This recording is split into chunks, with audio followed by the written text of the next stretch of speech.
I'm not bluffing. Sturgeon threatens May with another Scottish independence referendum. Nicola Sturgeon has repeated her hollow threats of a second Scottish independence referendum as she accused Theresa May of adopting an unacceptable approach to Brexit.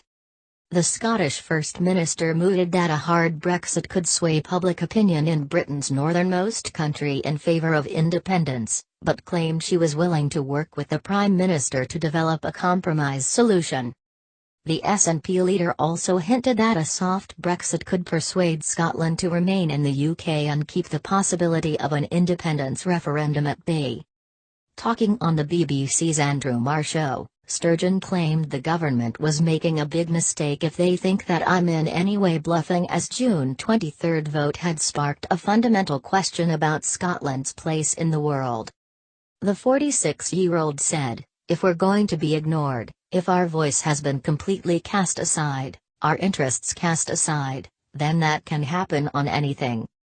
And we have to ask ourselves in Scotland, are we happy to have the direction of our country, the kind of country we want to be, determined by a right-wing Conservative government perhaps for the next 20 years, or do we want to take control of our own future? And that's the case that in those circumstances I think it would be right for Scotland to have the opportunity to decide." Sturgeon added that she would look to rip Scotland out of Britain much quicker if there was a hard Brexit, as opposed to waiting 5 or 10 years.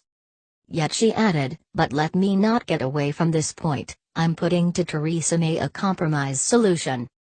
Sturgeon was critical of May's approach to Brexit, claiming that the former Home Secretary was trying to appease Eurosceptics within the Conservative Party rather than prioritising the sensible solution of keeping the UK within the single market.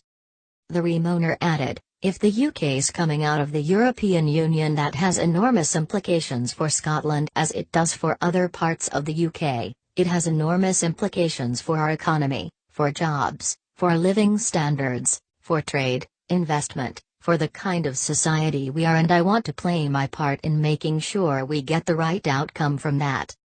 That's why the Scottish Government has published proposals that we hope are taken seriously, but thus far almost 2/3 of the way to the triggering of Article 50 we know no more about the UK's position than we did the day after the referendum, and that is increasingly unacceptable."